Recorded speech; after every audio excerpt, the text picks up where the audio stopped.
Good evening. I'm calling this meeting to order.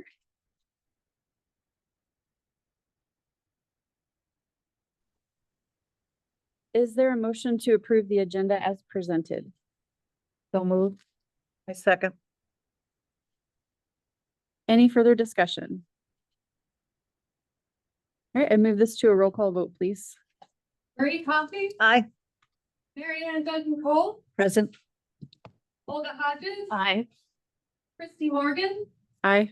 Mary Williams, Aye. Irene Katerina, Megan Dugan. Aye. Motion passes, so Irene is absent tonight. Okay.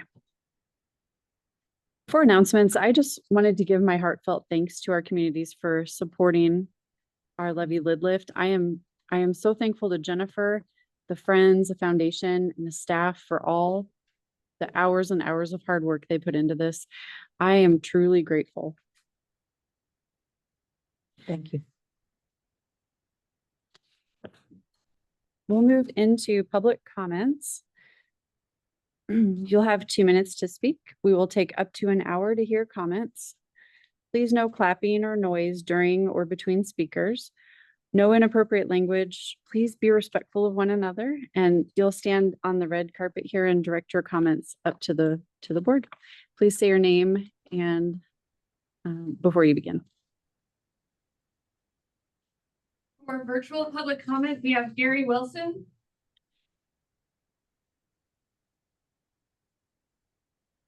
Hi, hopefully you can hear me. Yes. Yes, awesome. Hi, folks. Yeah, afraid I've got a meeting at 7 o'clock. Couldn't be there today, but I want to thank you library board members for your service. And we can all rejoice in the great news that your library levy lid lift passed. I personally sent out 2,500 emails and a Facebook post asking voters to approve the levy, since you have not had a drag queen story hour since the 3 you had in 2019. That was due to another board and library director. Here we go. Sorry, somebody called me. Oop. That was due to another board and library director who have thankfully all gone the way of the dodo. The enemies of the FVRL library levy, the LGBTQ community that wrote the opposed statement to the levy, urging their small but vocal base to vote no because drag queens have not had easy access to innocent children at our publicly funded library since 2019. The silent majority has spoken loud and clear and rewarded you with the passing of the levy because you have protected the most vulnerable patrons of the library, the children. The library last lost the levy in 2006 because it refused to put filters on its computers to filter out pornography. Margaret Tweet and Dan Derger, among others, organized and rallied against that levy to protect children, and it worked. In 2010, right before another levy, the library changed their policy and added filters just in time to narrowly pass that levy by 495 votes out of the 86,000 votes cast. It's simple. Protect the children and you will protect the levy. If you forget that simple but profound principle, you'll pay the cost. But I have faith in this board and our new library director. Congratulations again. You all deserve it. Thank you. Library strong, and keep the library safe for children.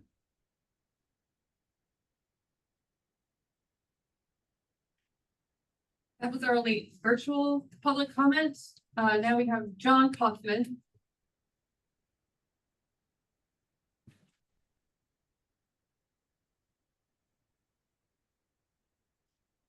Hello, my name's John. I got 2 minutes, so I'll make it brief. We moved here with my family, 303 and my wife, in October. So I'm just now learning about this library, what it has to offer. And we intend to homeschool our children, like many families that are moving into this area. So I spent a few visits here since October, just kind of, scouting it out, so to speak, or seeing what resources might be available, kind of looking ahead, trying to prepare for teaching my kids some of the early stages of reading and stories and basic all those things that go into early childhood education.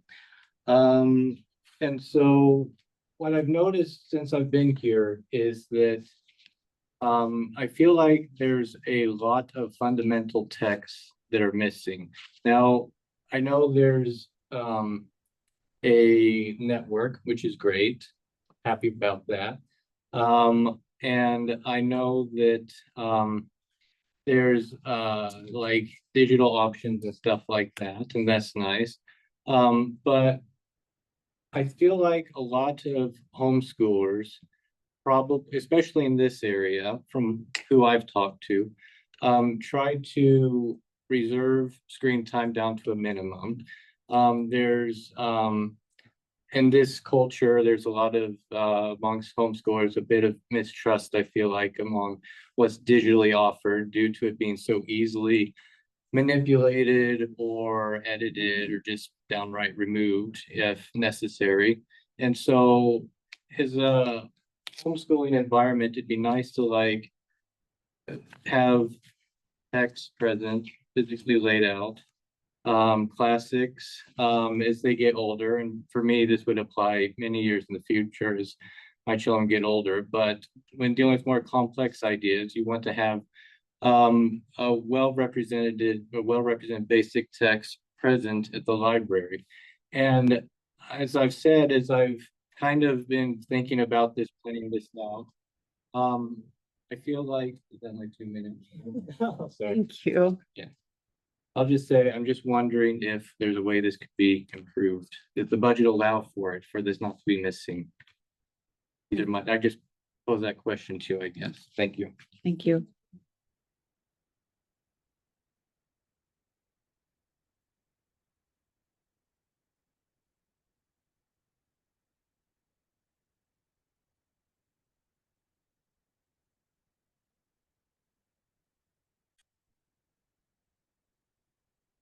Was that everyone today? Okay, thank you so much.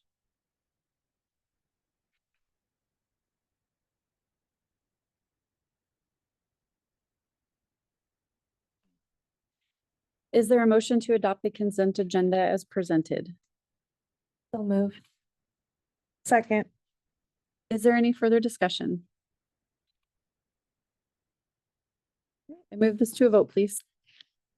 Coffee, Aye. Mary Ann Duncan Cole, Aye. Olga Hodges, Aye. Christy Morgan, Aye. Mary Williams, Aye. Irina Katerina, Megan Dugan. Aye.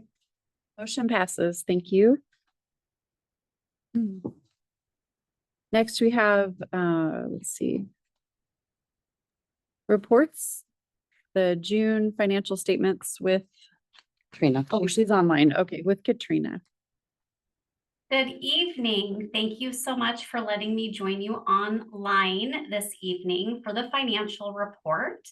If you look at your board packet on page 17 is where the financial report starts for this month. And we are looking for financials for the end of June 2025 or for the month of June 2025. As you know, we started the year with just over 18 million in cash, and we are currently at just over 21.5 million in cash. So year to date, our revenues have exceeded our expenditures by just over 3 million.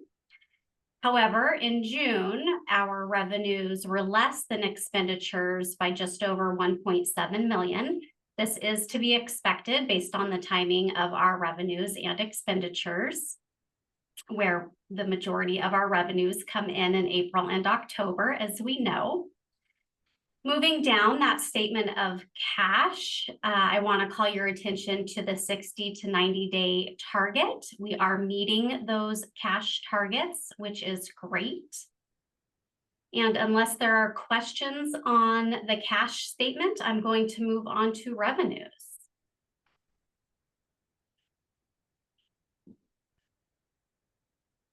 Okay. Moving on to revenues. Our property taxes didn't see much movement, which is to be expected. Our other taxes saw a 7% increase in June over May. Our intergovernmental grants and contracts saw a 29% increase in June over May. This is primarily because we received the Yale Valley Library District revenues, We received 75,000 of the 150,000 that we have budgeted for our contract with them. We received these revenues in 2 allotments, 50% in June and 50% in November.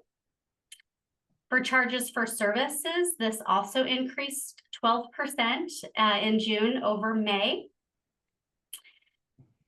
And our miscellaneous revenues increased 15% in June over May. This is substantially related to our E-rate revenues. They increased, or we received our E-rate revenues. I'm sorry, I'm misspeaking. The 15% in general is just an increase in like our investment revenue and our rental revenue. I had E-rate revenue highlighted because we'll be receiving 107,000 of the 120,000 budgeted in July. Sorry about that. Any questions on revenues before I move on to expenditures? Yeah, so when you talk about the E-rate, we budgeted 120, we're getting less than that, and there's not more to come, right? It's just different every year. You just do your best guess Correct. what we would get. Okay, and then up at the federal in lieu of taxes, can you remind me what that line is again? Yes, absolutely. So the federal in lieu of taxes is a wildlife refuge tax. We primarily get that from Skamania County when we receive it. And it looks like we had been receiving a decent amount for several years, and it has slowed down. It is on my to-do list to check in with Skamania County and see what the future of those taxes look like. They are similar in nature to like timber taxes, but for wildlife refuge lands. Okay, thank you. Absolutely. Any other questions on revenues before we move to expenditures?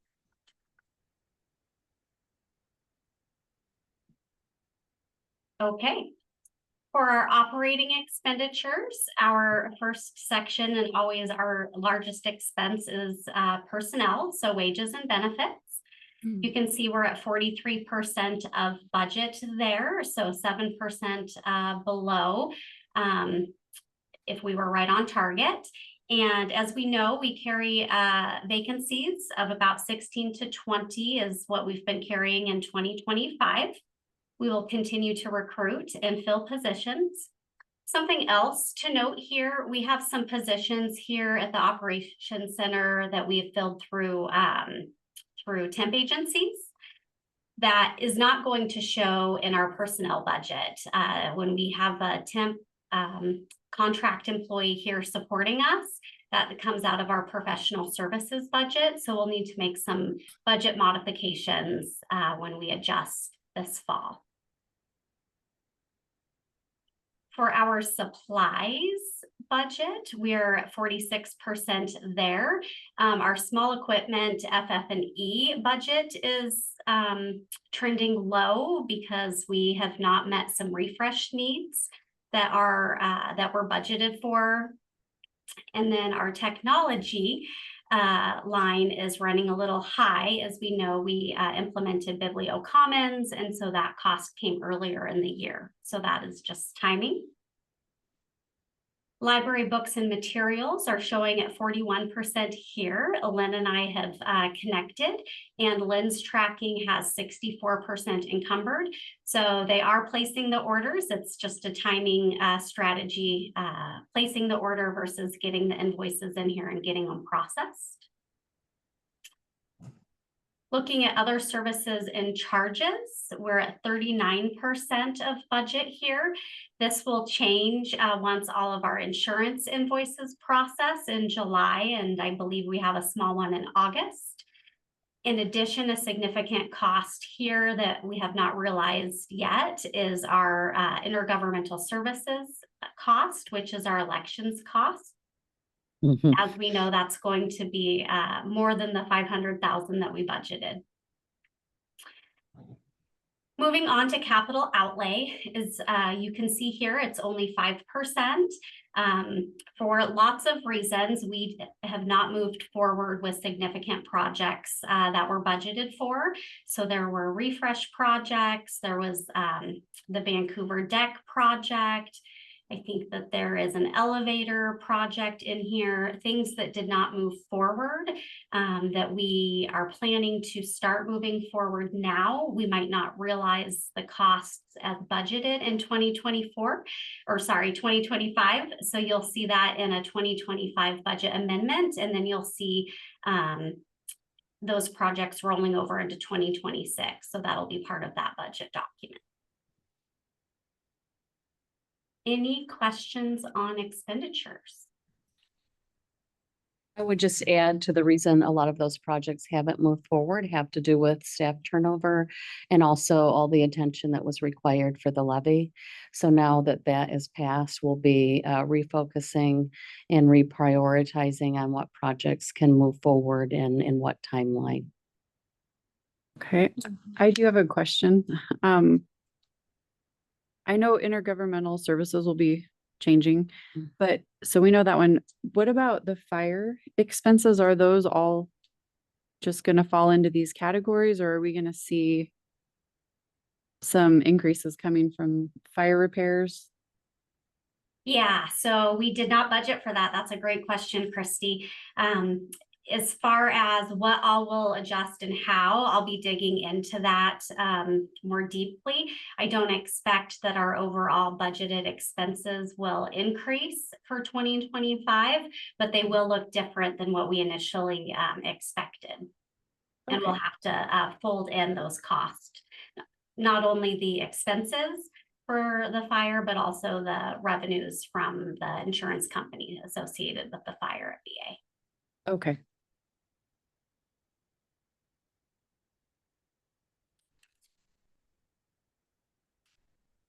Any other questions? All right, thank you. Thank you. Is there a motion to receive and file the June 2025 financial statements as presented? So moved. Second. I second. Any further discussion? Okay, I move this to a vote, please. Vic Coffey, Aye. Mary Ann Duncan Cole, Aye. Olga Hodges, Aye. Christy Morgan, Aye. Mary Williams, Aye. no, Megan Dugan. Aye. Motion passes. Thank you. Next up, we have Alicia and Jennifer with the FVRL organizational report. And I'm going to ask Robin Thompson to come up and introduce himself. He is our new Director of Facility and Fleet, and he can tell you a little bit about himself and what he's been up to. Hi, I'm Hello. Robin. I'm the new Facilities and Fleet Director. I started 7 weeks ago, something like that, first of July. I have decades of facilities experience. I've been in manufacturing, commercial real estate, worked for a dental company, so kind of a pretty broad range of facilities experience. Really excited to be here, be a part of something that gives back to our communities. So looking forward to all the work we have ahead. Welcome aboard. Thank you. Thank you. So the fire restoration project is his top priority right now of getting those crack units up and running, which is still going to take several months because we hopefully in the next week we'll be selecting the vendor for that. And then it is a 12 to 13 week lead time to order the equipment. Oh my God. Yeah. Right. What a project to come into, huh? Yeah. All right. Is there anything other related that the longer we go towards fall and winter might cause problems? Well, the longer we go, hopefully the cooler it gets. Yes. Yeah. Okay, thank you. All right. Hello, everyone. It's a pleasure to see you all. Just want to share some of the things that have been happening around the district at different branches with programming and outreach. Obviously, a lot of attention was on summer reading, which just concluded August 15th. So lots of special programming, lots of ice cream socials and programming in partnership with our friends groups. That was really lovely. I actually was able to come to Goldendale just a week and a half ago and attend the ice cream social here, which was a lot of fun. So I'll start with just a few other things. So Battleground received a really, really positive, powerful feedback from a teen patron who thanked the staff for creating a safe space for teens, that a teen can come to the library and feel like they're welcome and included. And I just thought that that was just really like, this is what we do. And this is what our staff is really amazing at. So I just wanted to mention that. La Center, several of us attended the Historic Center Building plaque dedication. Clark County Historical Museum was there and several other folks, the Blue Crew, which are the ambassadors from the Ridgefield Chamber of Commerce. Jennifer was there, I was there, Justin was able to attend. So we're able to celebrate La Center and just how that home has been preserved and turned into this really lovely library space that's well loved and well utilized by the community. There were lots of other things going on in La Center that day. So hundreds and thousands of people just gathering to celebrate. So that was really nice.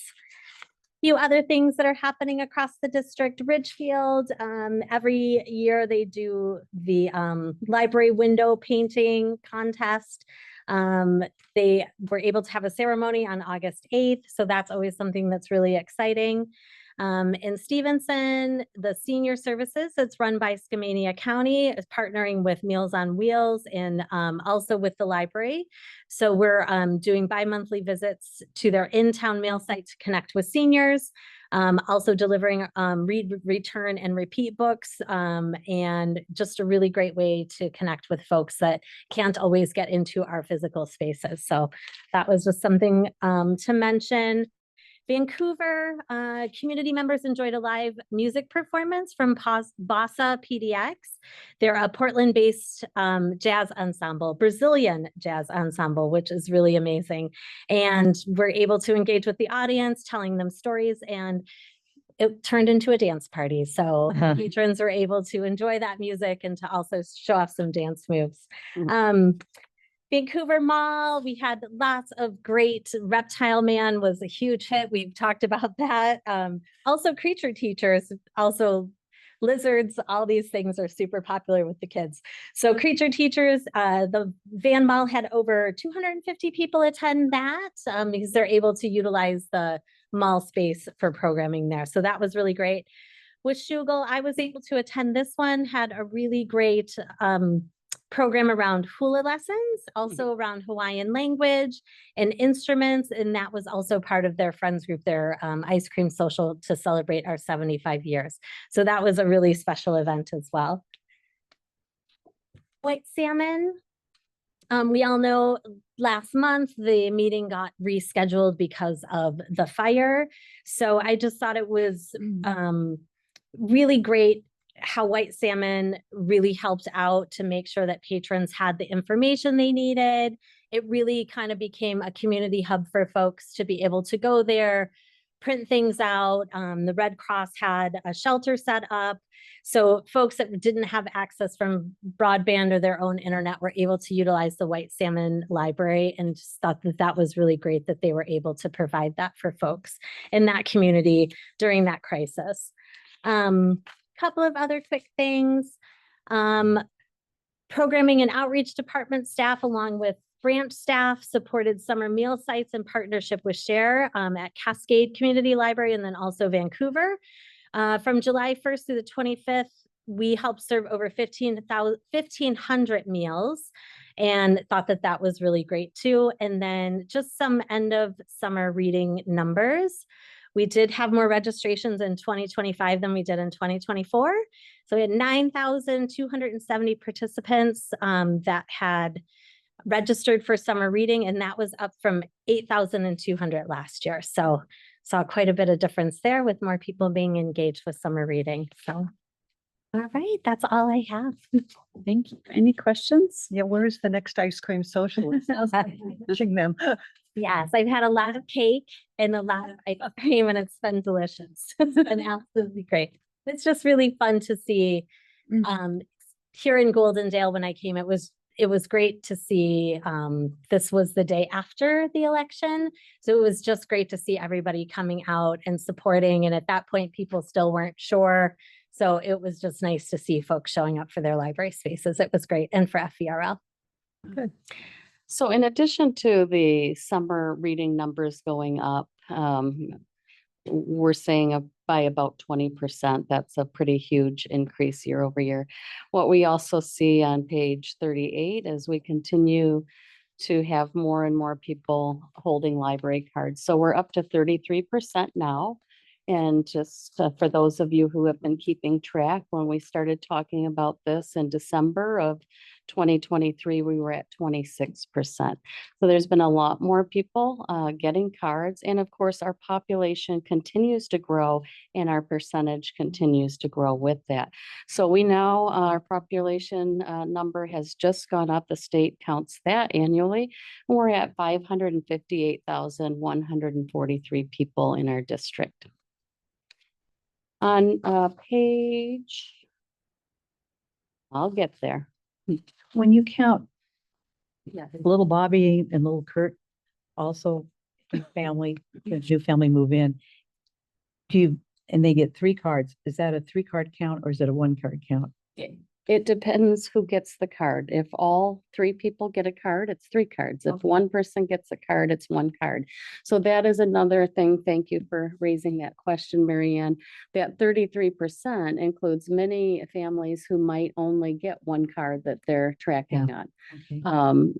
When we look at card holder use out in the gorge, like Goldendale, we're going to see like a 65% card holder rate. Stevenson and White Salmon are the same. Clark County will fall more in line with that average of 33%. So it really just depends, but we only count, every card counts once. So for the population, 558,000, we could have 558,000 cards if everybody that lived in our district got one. Please come and get a library card. We'd love to give you one. The reason like the smaller communities, mom or dad or both of them bring in everybody when they're moving into the community and get cards for everybody at the same time, or I think more and more people come into the library in the smaller communities because it's a great resource. And we see that in, you know, people's feedback across lots of things that we're talking about tonight. So, and then when you're in the larger metropolitan area, you might have more competition for your time. So we might not see as many people coming into some of the places in Clark County, for example. do any of the school districts do a new community membership, presentation? Are we ever invited to that? Yes, at the beginning of the school year, in lots of areas, we will have, be part of, what do we call that, back to school nights, for example, and be promoting library resources at that time. Thank you. The 558, is that all 4 counties or is that Yes. just, that's all 4 counties? And Yale Yale, Valley. okay. Mhm. That's everybody. On page 46, I will just keep highlighting this until it is passed.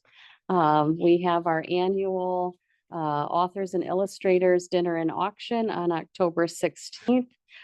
Tickets are on sale. It's going to be a great event, and we will be celebrating our 75 years at this event as well. So I hope you are able to join us. Always been very rewarding. Thank you.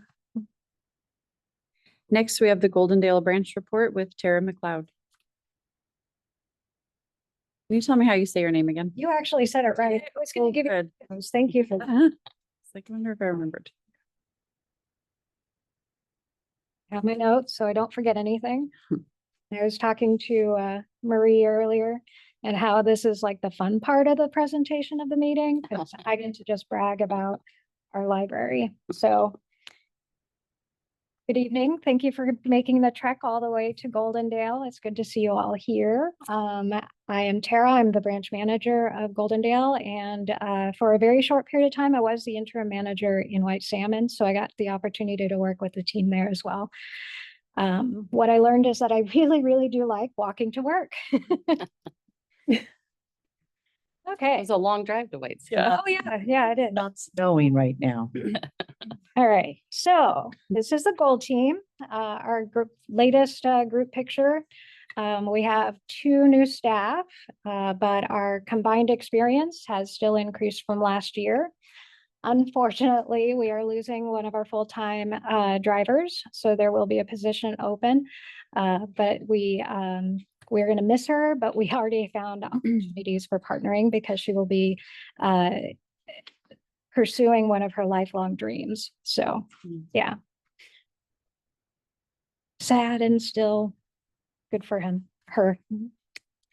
And so our Carnegie Library is 110 years old this year, and you can see our stats there. The next few slides, I'll just cover some of the experiences we've had at the library, but we will start with just after you guys were here last year, we had trick-or-treating in the library, which is always fun to watch little kids come in and, you know, trick-or-treat with their cute little outfits. I did have to highlight Tony as one of our staff. He got a card from a very young patron that said, "Thank you for being an excellent citizen." It was horrible. And Was it this month during National Civility Month? it was actually, I think, last year. It was last Oh, year, but it was all about like this class had decided they had to decide who they were going to make a card for, Aw. and so somebody remembered Tony. That's So great. I know. And I do want to share about this last picture because it started with 2 teens helping our neighbor rake the leaves, and you can tell with all of our trees out here that it's kind of a big deal. But then one of our patrons had a toddler, and so they just decided to rake up all the leaves for a little fall leaf pile, and then they joined in. So it was just fun to watch them really find different ways to really enjoy the library and to interact with people of all ages. So. Since last year, we wrapped up summer reading, and this also included a visit from a local author that had a surprise ukulele performance. We received a donation in honor of the Neal family, primarily Donna Neal, who is a longtime primary school teacher. And so we bought a gravity well. And we also had funds to host an OMSI Science Festival for the primary school. And so that's 300 students plus teachers and the parents that were able to help with the corralling them. And then, of course, we had homeschool hangout at the Presby, and then our winter open house is always a fun and cozy experience for all. And just to highlight the random pumpkin patch you see on the top right, that's our most successful passive program to date. Like, kids just love making pumpkins here. It's a thing. So, yeah. And so this year we started a farm to table type series called Growing Through the Seasons. And it kicked off with a garden planning talk by the owner of the Lefevre Holbrook Ranch. That's Paulette on the top left. The series has continued throughout the year, including a talk on seed starting, a seed swap, along with talks on foraging and plant identification. And this fall, we will culminate it with a harvest dinner, and that'll be over at the lodge, and it'll have a lot of information on preservation methods. So as you can see here, right behind me, promoting it, right? So some of the other notable moments is our teen adulting series. You can see in the middle and the bottom, we partnered with the KVH cafeteria, and it was the part on nutrition, cooking, knife, and food safety. And so it really did spur at least one teen to really start thinking about, oh, I can cook. This is great. This isn't hard. Or in the fire department. Yeah, and the bottom left, I don't know if everybody heard about our passport reunion, where patrons from Washougal came to the Goldendale Library with their passports, and then one of my staff looked up and they were like, "Oh my gosh, they haven't seen each other since the '80s when they worked together," and they didn't realize that they were still living so close together. It was just one of those really amazing, magical moments. And that brings us back to the beginning of this year's summer reading programs. The bottom right, that's the crowd filling up for the Reptile Man. And I don't know if you guys are aware that we have a produce swap from June to October. So you can see that somebody in the community has a bumper crop of squash. So come get your squash anytime. We keep getting refills. I'm a little inundated with zucchini. And along with these programs, I did just want to talk about staff and building moments. So we've had an ongoing sprinkler issue that finally got fixed. And I have to say, hooray, thanks for facilities, because I was the one putting my hand in the dank hole with the spiders and the bugs to turn it on and off the sprinkler system. So I'm very grateful for that. Internet went out a couple times this year. We took the time to really clean and reorganize the workroom so we had better workflow, and it was like one of those low priority things that we really took advantage of. Our garage broke and trapped our bookmobile inside of it. You can see MJ, one of our newer staff, troubleshooting what the issue was. It was a spring. There was no way we were gonna be able to lift that garage. Yeah, and all staff actually do agree that using scissors for bookmarks is not what we would recommend. True story. When I worked at Vancouver in the 90s, someone put an uncooked piece of bacon. Yep. No. Oh, yeah. Yeah, That was the worst. yeah. It was a pair moment with a book this year too. Mm. Yeah. So serving 7 school districts across the county gives us a lot of opportunities for participating in school events, such as shown here. We've got literacy nights in Klickitat and Wishram, and in partnership with the Klickitat County Health Department. The top right image shows a county nurse and then Susan, one of our staff, helping kids wash their hands after they use the glow germ. Do you guys know what that is? Where you put it on your hands and then you rub it all in and then you go wash your hands and then you inspect under a black light. Remember those? Ooh. Yeah. So, and then they were able to. Did you bring any tonight? No. Darn. You've all washed your hands, right? Well, maybe sometime during the day.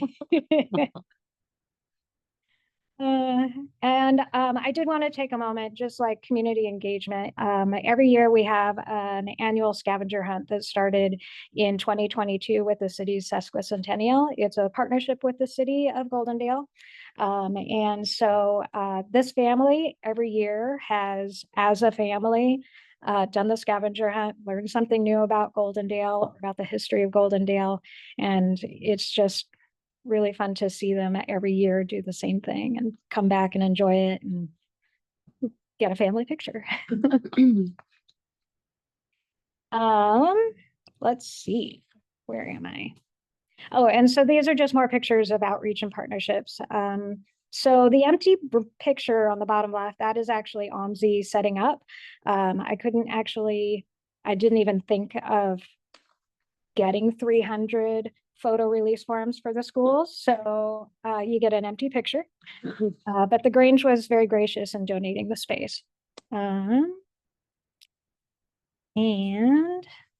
let's see, that segues to our service points. Well, you have it in your packet, so you have a little bit of some of the stats. Goldendale service areas reaches 15 of the 18 distinct communities in the county. And so we have a little overlap with White Salmon, but not a lot. So 1,500 square miles, it's pretty big. But that is a great segue into our bookmobile. In the spring and the fall, we've had the staffing available to make Saturday visits to some of the communities we serve with a story time and a craft. Right now, we don't have Saturday stops. I'm hoping that since with the levy lift, we'll be able to offer that in some of our communities more regularly. But you can see the kids enjoy it. And then even if the bookmobile is in need of maintenance, we still go to our outreach events. So that's over in Bickleton at the beginning of this summer. And then these are just some of the this is a list of the recurring events that we go to from either late May through the end of September, depending on how the calendar lands, and how we've been able to really expand the footprint of the bookmobile. So people who have no idea what the bookmobile is and they just see a big blue car truck thing and they just walk by, now they actually can approach it and go, oh, this is something I can enter. So, and just some more images, back to school bash. We've got the ag fair. Patrons who were doing the passport program and visited the bookmobile brought my drivers flowers and a reusable mug. And we do every year an evening candy cane parade, and we have yet to win first place yet. So, and I can't not talk about the Klickitat County Fair. It is our largest outreach every year. It's a 3-day event where we interact between 200 to 300 individuals each day. So 311 on Friday. So the Friends have had an amazing year. They annually do an ice cream social, which Alicia was talking about. This year, well, since the fall of last year, they decided that they really wanted to promote library services or library resources more to the community. So they took it upon themselves to go to the Goldendale School District's parent-teacher conferences. And so these are some of the pictures of the Friends. And last year was their 50th anniversary. So that was a cake. And because it was so good, we asked them to get another one for our 75th anniversary at the ice cream social. And along with that, they also hosted the first ever miniature golf in the library fundraiser, and they raised about $1,800, and that was over 2 days, 2 hours each day. And they did it by getting local businesses to sponsor it. And you can see on the top right, that is our reading deck. Alan's built that hole to go over the reading deck and onto the front lawn. I got a hole in 3. Apparently that's Mannequin heads. those are mannequin heads because the beauty bar on Main Street sponsored that one. Yeah, so it was a lot of fun and it was a little bit of work. So we're going to be having it every year. So keep it in mind if you want to come visit in the summer. And on top of that, they opened the basement bookstore. So it's been an amazing year for the Friends. I am really grateful for all that they've done. And I think that is it. I have a question for you. Yeah. What are those beautiful crocheted tree skirts outside? That's our yarn bomb. We did it for International Yarn Bomb Day. It's public art, but it's public art that only lasts for a part of a time. So it was in June, so we just leave it up for the summer. And yeah, but that was Adrienne who did that, and she's leaving, so we don't know if we'll do it next year. Which patrons want to do it? Thank you. Any other questions? Great, thank you so much. Yeah. I'd like to add just a thank you. I have been in and out of the library a lot today, and I have appreciated the staff, very helpful, very congenial. It's just a gorgeous place, and thank you. Thank you. That's why we call it the Gold Team. Next up, we have strategic and master facilities planning process engagement update with Group 4 and Point North Consultants. So while they're coming up, we have Lisa online there. She's in a different part of the country right now, taking her daughter to college. So she's presenting virtually. And Jill is here from Point. I do this all the time. Lisa's from Point North, Jill is from Group 4. So just backing up, back in the spring, we did an RFP process around our strategic and master facilities plan. And we went through review of all of the people that submitted. And these two teams were brought together to really go through this planning process with us. Our last strategic plan ended in 2024.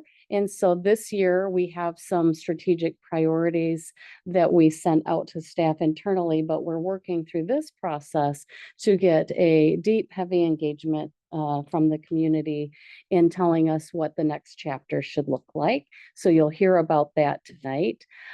We have obviously Jill and Lisa here, but there are several other people that they work with in really bringing this planning process to life. And it involves a core team of us internally from the administrative team meeting with them on, is it every other week we're meeting? I think so. Every other week to keep up on what's going on. We also have a advisory committee, which you'll hear more about that, and 3 of you are on it. And we've had staff engagement and public engagement. So you'll hear all about that. The goal is that by the end of the year, we will have plans for you to consider and adopt. So today is kind of what I would call a midpoint checkup, if you will, update. And there'll be time for you to ask questions at the end. So I don't know who's going first. I think Lisa's going to kick us off. All right. And, I'll Thank you, piece in. Jennifer. Thanks, Yes. Jill. Okay, well, I think this is a chart that helps to describe where we are in the process, as Jennifer mentioned, right beyond and maybe continuing to celebrate the levy lid lift into what we are referring to as phase 3, which is the plan development. What was really important in this process was to ensure inclusive and comprehensive engagement. And we'll spend a little bit of time talking about what that specifically has looked like, particularly throughout the months of June, July, and well into August. So we are at plan development. We do anticipate having additional committee meetings and then developing the 5-year strategic plan, including the library mission, vision, and values, just continuing to ensure that those are aligned with the input that we're receiving, being able to feed that back to this board. And then really getting clear on strategic objectives and ways in which we'll measure success of those metrics. We'll also be producing the 10-year facilities plan, which is the work that Jill and the Group 4 architectural team is leading. Facility improvement options, capital budget model, and implementation of priorities and timelines. So all of those will come together and will be hopefully brought to this decision-making group by the end of December. One thing I should mention is this presentation is not in your packet, but we will send it to you after. So community engagement activities, one of the really critical and important activities that we always like to see in any strategic planning process is the ability to stand up an advisory group that is representative, not only geographically, but of certain interest, businesses, large employers, small employer, workforce development, really looking at how our community, both internal community and external community, can help us through this process of not only engaging community, but also informing the strategic planning process. Now, this strategic planning committee is not decision makers, they are advisory, but they have already been extremely helpful in amplifying the work that's being done to gather input. And so on the screen, you'll see what we are referring to as the Next Chapter Advisory Committee, the names of those individuals that are serving. And if it is a member of the internal community, you'll see FVRL Libraries.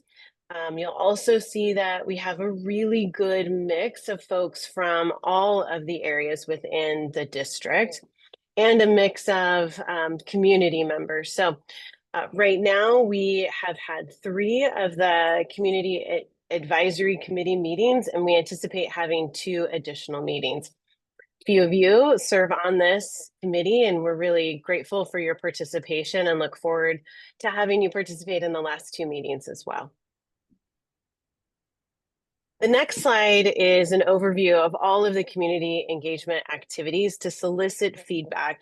Again, I'll just refer back to, we think of our community as both our internal community. You are an employer with multiple employees that have feedback as to the future and to the current state of FVRL. So it's important to us that we're not only seeking their input, but also seeking the input of our patrons, our donors, our community members that are utilizing FVRL. This list, while all on one slide, doesn't feel as though it does justice to the amount of miles that I know were put on lots of folks' cars to get all around the entire district during the month of July.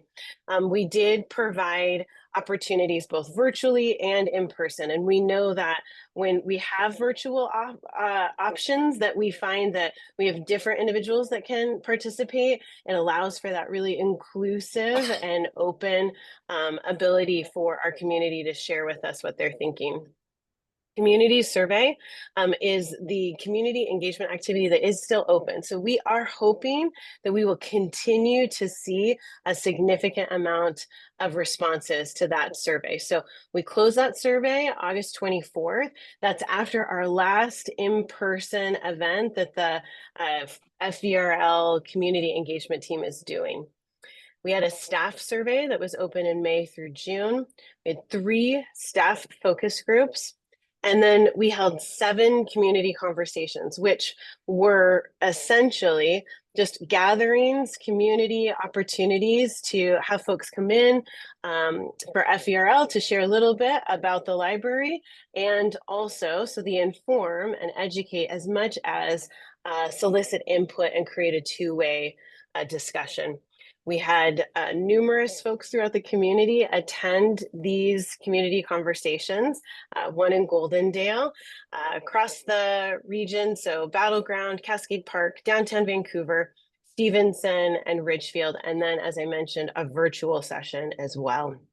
We appreciate those members of the board that came out and participated. Some of you participated in more than one of these community conversations. And I think that it not only helps to keep you engaged through this process, but you're able to hear directly from the communities that you represent. We also had a huge amount of tabling and outreach events that Justin's team led that allowed for that engagement as to what is a strategic plan or a facilities plan, how can I provide input. So there were a lot of one-on-one touches throughout the summer utilizing the tabling and outreach that was already in process. The last piece of our engagement that's planned includes government and partner agency meetings, and we're anticipating those will occur within the next month and will allow us to be able to understand how deeper partnerships can be created with our municipal agencies and what they're seeing within the region over the next 5 years that can help inform our priorities and our 10-year facility priorities. Just going to pause there for a minute. One of the most exciting things whenever you're with community is to see young people share with us their dreams and their hopes. But we didn't just have young people that shared with us their dream library. We had our community come together and be able to provide us with input. And so we just wanted to show a few of those great pictures that kind of depict the way in which we had excitement and really imagining possibilities as to the library. One of these pictures, I was visiting with this individual that was drawing, and they said, my dream library is this library. And so it's great to hear when the library facility is meeting their needs, and it's also an opportunity for us to hear how the library facility might be able to be improved to continue to meet their needs. These are pictures from the community conversations that we hosted. And you can see there were a lot of interactive opportunities. So there was a presentation that provided really good insight as to FVRL, what the process is that we are underway with and what we are trying to achieve, which is a strategic and a facilities plan. And then ways for folks to interact. One of the best practices in any community engagement effort is to ensure that we have community that are able to join us either in person or virtually, that they feel safe to provide their input. And therefore the room was really set up very deliberately to allow for folks to be able to weigh in, provide input in areas in which they felt like they had something to share without feeling as though they were being put on the spot to share something in front of everyone. So created opportunities to color What's Your Dream Library, opportunities for really one-on-one conversation. We had a significant amount of team members there able to engage in that one-on-one or small group discussion, and then boards and sticky dots and just lots of different ways to share input. We're collecting all of that insight to be able to compile a community engagement report that will inform the priorities and the strategic objectives for the plan, as well as the facilities master plan. Okay. All right. I think that's my cue to take over, right? For a minute, Lisa, you can have a sip of water and take a breath. So while all of that was going on, we were also digging into a lot of data. And one of the things we brought to the last next chapter advisory committee meetings was the environmental scan portion of this. So I thought I'd share some of the highlights of what we're seeing through that with you here tonight. The sources we looked at for that included the US Census, American Community Survey, Washington State's Offices of Financial Management and Public Instruction, not the same department, those are different ones. All three counties, Clark, Klickitat, and Skamania, and then the cities of Woodland and Camas, among others, right? Like we tried to get as much as we could in one place so that we could understand the district and the communities you're serving. The number I had last time we showed the slide was 550, but I learned tonight that it's closer to 558,000 people that are being served by the district, which is a really large number. That puts you in the top 5 libraries by population in the state of Washington, but also in the top 1% of libraries nationally in terms of service population. So you are a big library, and that's a big deal. What we are seeing is that Clark County and, the little bits into Cowlitz that are Woodland and Yale Valley, that is more than 90% of the population lives over there. But we didn't want to lose track of Skamania and Klickitat counties. So in this environmental scan, we look at the county, at the district overall, and then we make sure we keep an eye on each of the counties as well. Because Clark County is so big, I will say that the demographics for the district overall pretty closely mirror what's going on in Clark County. But again, that's why we're looking at these things differently. We've got a lot of growth coming ahead. The number that we've got for the next 20 years is 35% for the district overall. Again, most of that is going to be sort of over in Clark County. To put another sort of 175,000 people over the next 20 years into perspective, that's sort of the whole population of the city of Vancouver, again, moving into Clark County, mostly Clark County over the next 20 years.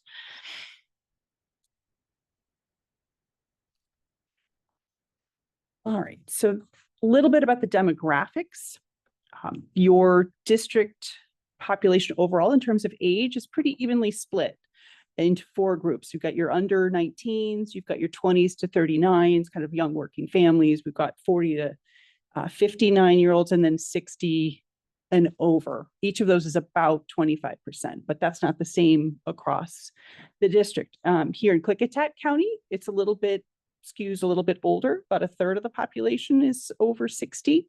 And over toward the west, it's the opposite. In the Clark County area, about a third of the population is under 19. So there's that. About 90% of your service population was born in the US. little higher than that on average in Skamania County, actually. A little bit less in Clark County, and then almost 16% speak a language other than English at home. For about half of that, it's Spanish, but it's followed by Russian, Ukrainian, Slavic languages. And of that 15%, about a third report that they speak English less than very well. So their households tend to be a little bit more linguistically isolated.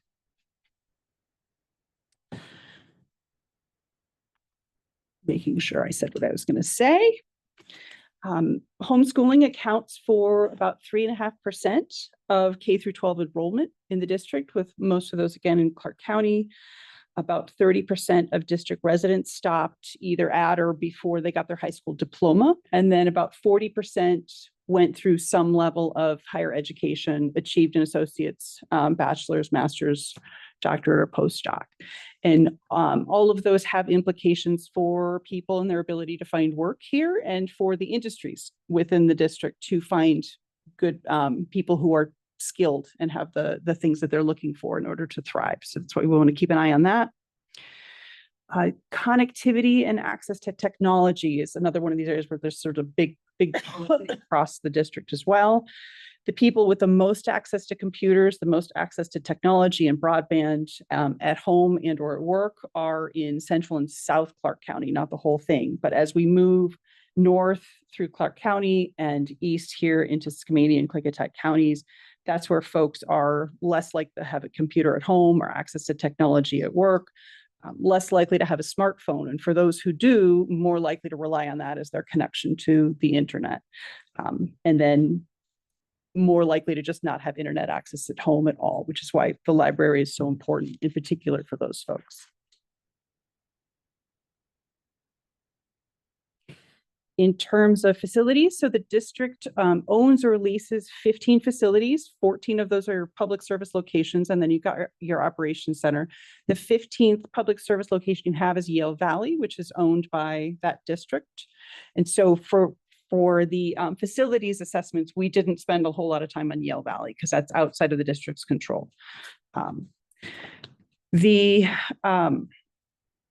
We looked at the facilities from different perspectives. We looked at it at overall, how are these facilities all together able to provide the capacity and access to your population so that they can get to the library services they want and you want to deliver.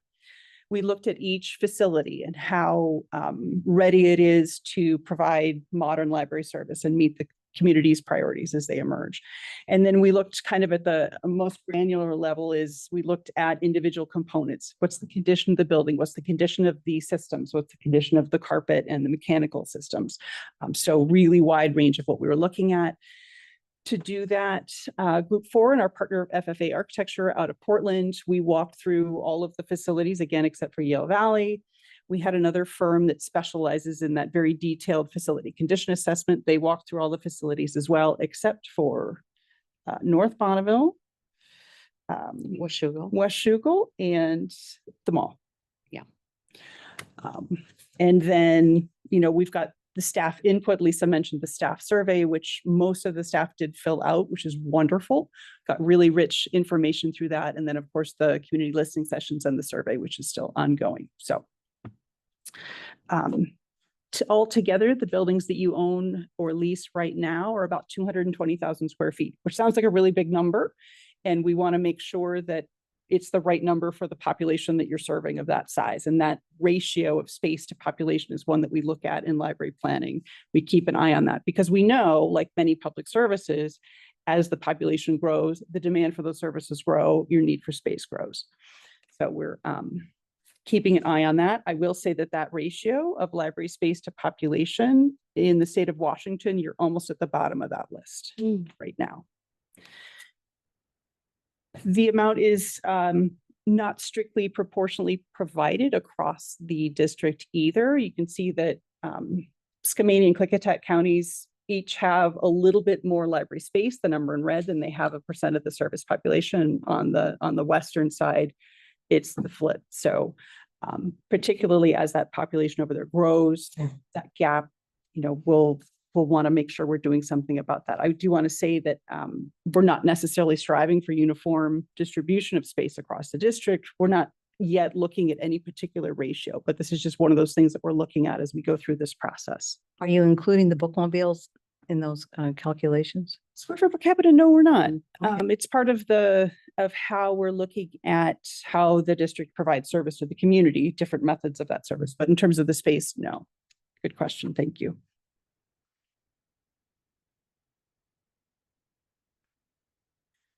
Couple of things we are seeing in your facilities. One is that they are pretty well maintained. The district is taking very good care of its facilities. There's a very low relative, particularly from what I'm used to seeing in other places, a very low, what we think of as backlog of maintenance, things that need fixing that just haven't been fixed yet. There are a couple of things that were mentioned earlier that are in progress. And of course, anyone who has ever owned a home knows that there's no point in time where you just stop doing maintenance. You're going to keep needing to do that over the next 10 to 20 years. Some of it's roof, some of it's carpet, everything in between. Some of your libraries are also kind of coming due for a service refresh or a modernization. Thinking and Cascade and Park and Battleground both opened in 2009, I believe. But if we think about when they were being designed, which was 3 or 4 years before that, they're 20 years old. They were designed 20 years ago. I don't know if anyone else had a BlackBerry at that time, but that's the technology we were looking at and, that we knew about in 2006. So that informed a lot of the decision making about those designs and what went into those buildings. And so this is a common time in a library's life where we step back, think about how services evolved, think about how the community has evolved and what their interests are and what the communities or the library's next kind of 10 to 20 years might want to look like for that.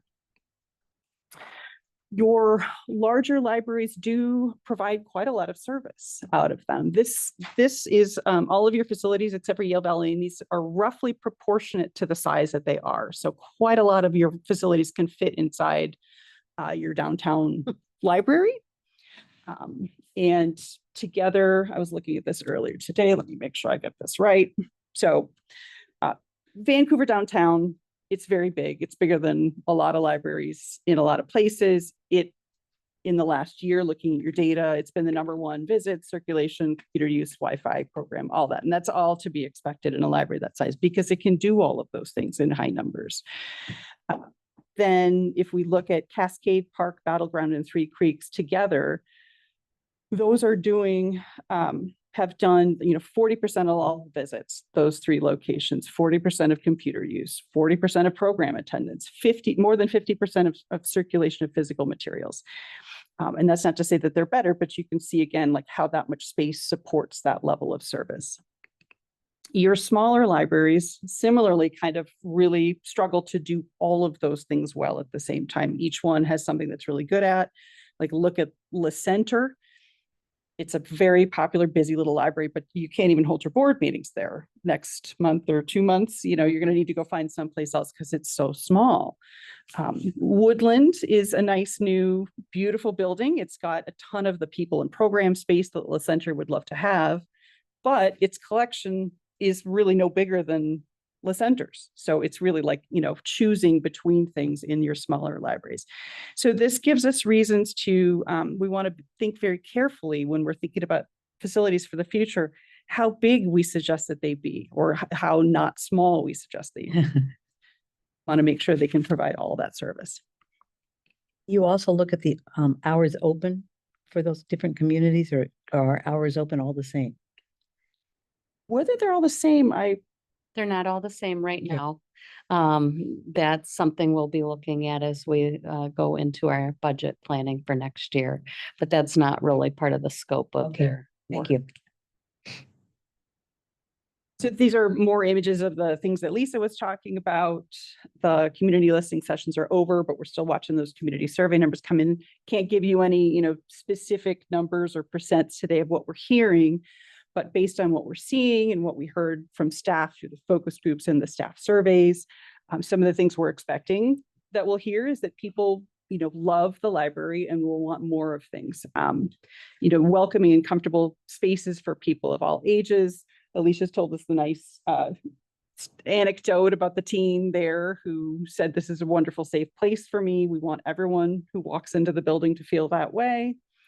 Of course, having that access to the collection, the classic print materials, the expanded formats, including new formats that are coming out, as well as the things that people keep needing, DVDs, books on CD, the things that are still circulating here. And then, of course, the library of things that are other than books, the musical instruments and all of those things. Making sure that people have access to technology and support for their technology. Places to connect and collaborate with each other. I love the anecdote about the two ladies meeting each other after how many, 40 years? Like connecting with each other at the library. That's really what the library is about and can be even more for the future. A place to participate in really great programs that enrich communities' lives. And then making sure that there are all places that reflect and celebrate the unique and wonderful things about each community. So now I will hand it back to Lisa. Thanks, Jill. We have worked through a SOAR analysis, which SOAR stands for strengths. So what does FVRL do well? What can we build on? O is for opportunities. What possibilities exist for growth and innovation? Aspirations, what are our hopes, dreams, and desired future? And results, what are meaningful and measurable outcomes we want to achieve? So this SOAR framework, combined with the environmental scan that Jill walked through, helps us to inform our current position and our organizational priorities. And why we think this is important is because we want to understand clearly what foundation we're standing on in order to really get clear as to where we're headed and what the gap will be between where we are and where we're headed and what we're going to need together to be able to move forward. So the SOAR analysis has been the culmination of thousands of inputs. And I do say thousands because having the response rate that Jill just mentioned for the staff survey is unprecedented. We typically see surveys, particularly organizational surveys internally at about a 30% return rate. So for Jill to say that almost every staff member participated, that is a very highly engaged group, which is fantastic. That's an attribute, that's a strength. So the SOAR analysis that we're working on, and we want to be clear that we still have the community survey open. So we're a little bit cautious in terms of reporting really significant conclusions at this point. We can kind of share a little bit as to what we're seeing in terms of engagement themes, but the culmination of the SOAR analysis includes board and leadership interviews. The next chapter advisory committee, as I mentioned, there's been 2. I thought there was 3, so I misspoke a little bit earlier. There's actually only been 2. The staff listening sessions, which occurred in June and July, and then the series of 7 community conversations that were hosted in July. So that's a little bit of the framework that describes the SOAR analysis, and I'll transition a bit to the engagement theme. So what are we hearing with all this input, both quantitative and qualitative input that's come through? All right, so out of those thousands of inputs, the very high level early emerging themes can essentially be grouped into about 7 or 8 high level topics. And so I'm going to share those and then I'm going to explain a little bit as to what we're hearing. And I will pause a bit after I kind of go through these high level themes, just in case you have any questions.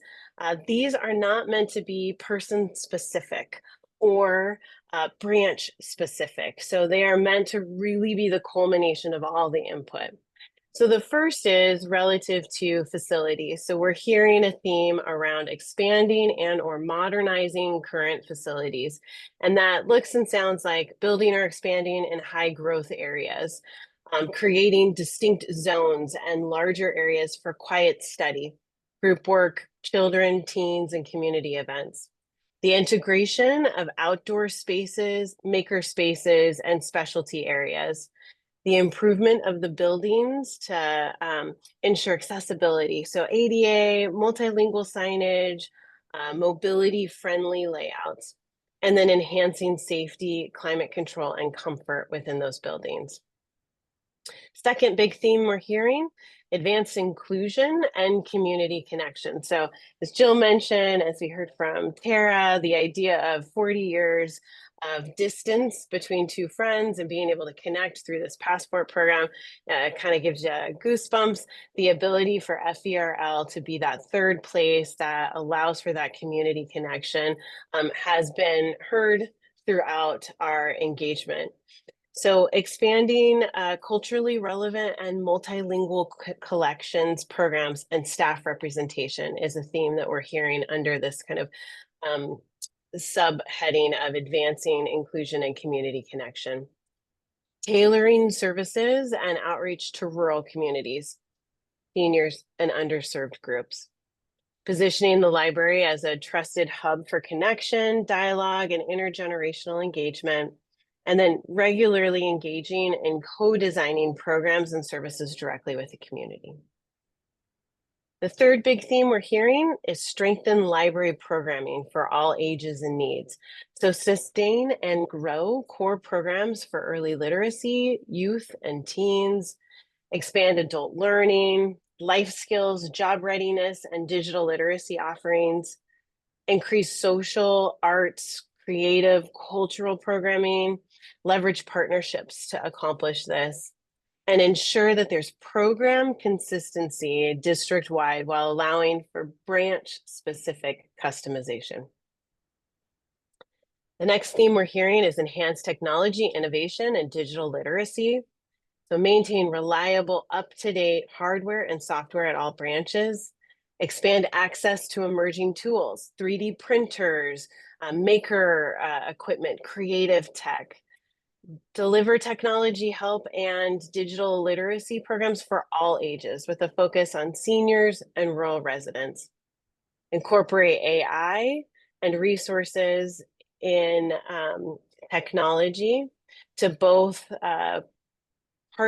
patron services and staff training. So we're seeing AI is certainly evolving in all of our workplaces. Understanding how we leverage that and incorporate is part of some of the feedback that we're hearing. Our next big theme is around strategic partnerships, building those and creating more collaboration, whether that be with the schools, colleges, homeschool networks to boost literacy, learning, and graduation outcomes. We're excited to have a lot of partners also on our next chapter community advisory committee. Under partnerships is also collaborating with nonprofits, advocacy groups, and social services for health and housing supports for patrons. Engaging local businesses, art organizations, and civic groups to enrich programming and outreach. And invest time with staff and resources in relationship building and partnership development. The next theme is around improving access and equity of library services. So I heard mention the idea of the hours of operation. We are hearing that in our feedback. So expanded hours, including early mornings, evenings, and on Sundays. Expanded remote service models for rural and mobility challenged patrons. Reducing barriers to participation in programs, meeting room use, and resource borrowing. And maintaining a balance between both digital and physical formats to meet needs.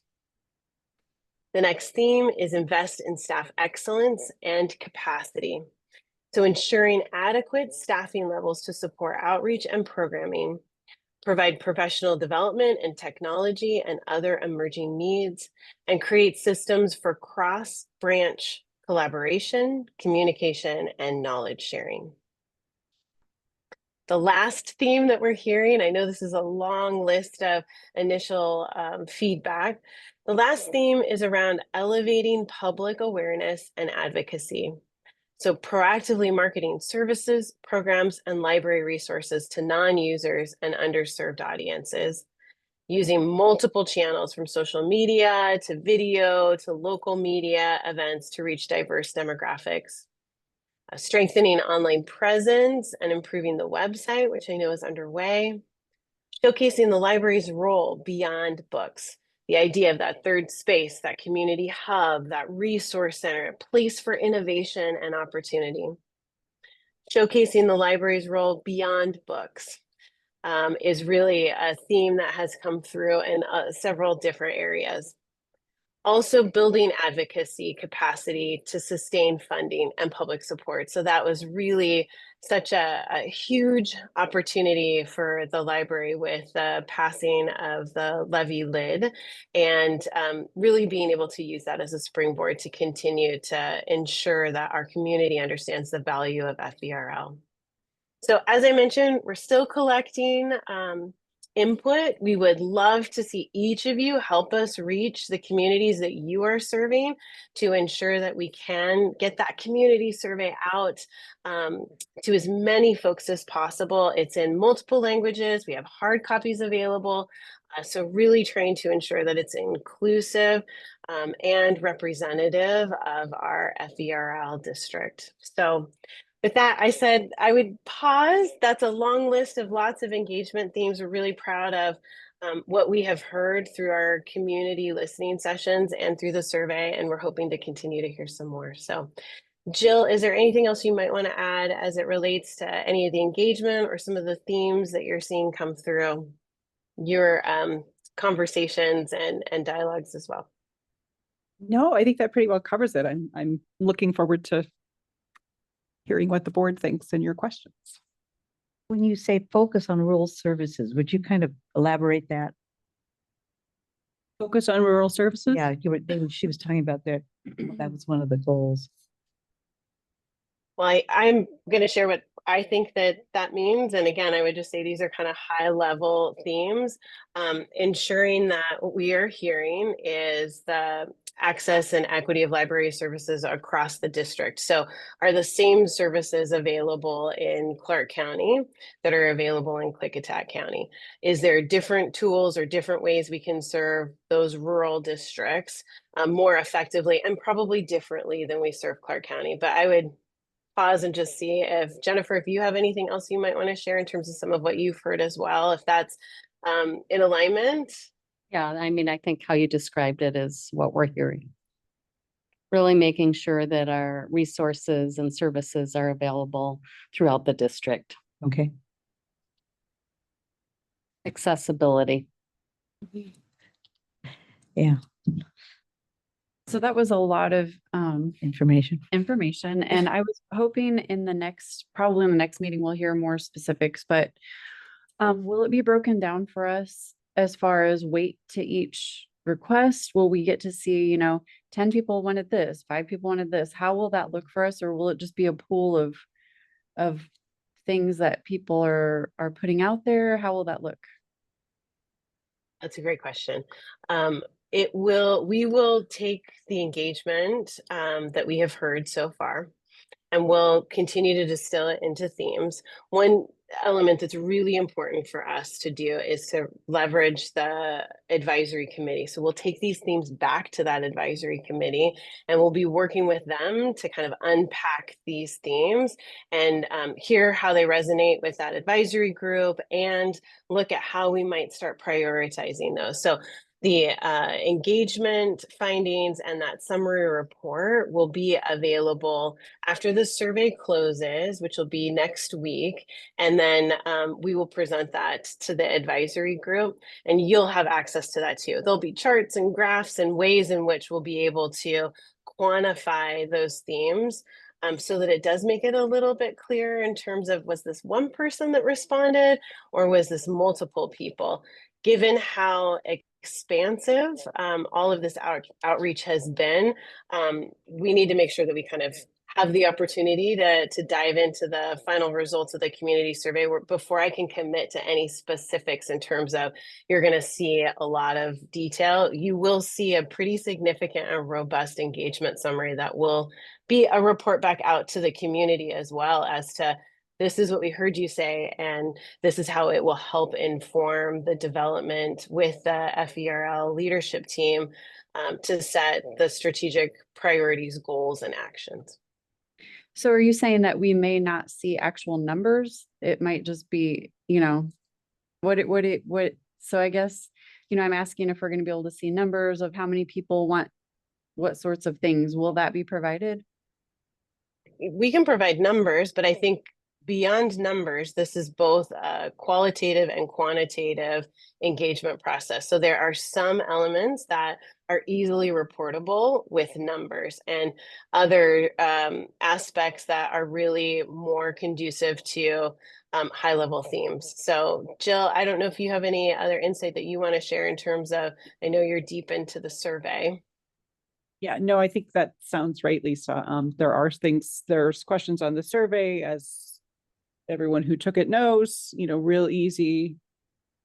Pick 3 of these 8 or check all that apply. Those are very easy to report quantitatively. And then between the, approaching 1,700 community survey responses so far, the 220 from staff, all the community listening sessions, the staff, all of that. That's the stuff that can be tricky to put numbers on. Certainly in the time that we have remaining in this process. So we'll do our best. Okay. And the last question I had on that line was, can we see numbers on how many community members came, how many surveys we received, how many? For sure that. Just yes. Yes. Will we see a breakdown? This is what the staff felt. This is what the public felt. Will there be a kind of breakdown of that? There's things that we heard from the staff that we didn't ask the community in that way. So there will be things that, some of that, I don't know that we're gonna, we'll have to see where that makes sense and where that helps move the analysis along. And where it may just be more sort of thematic of, overwhelmingly, we heard this from staff and the community agreed as well. Who's interpreting the feedback and clumping the themes together? Good question.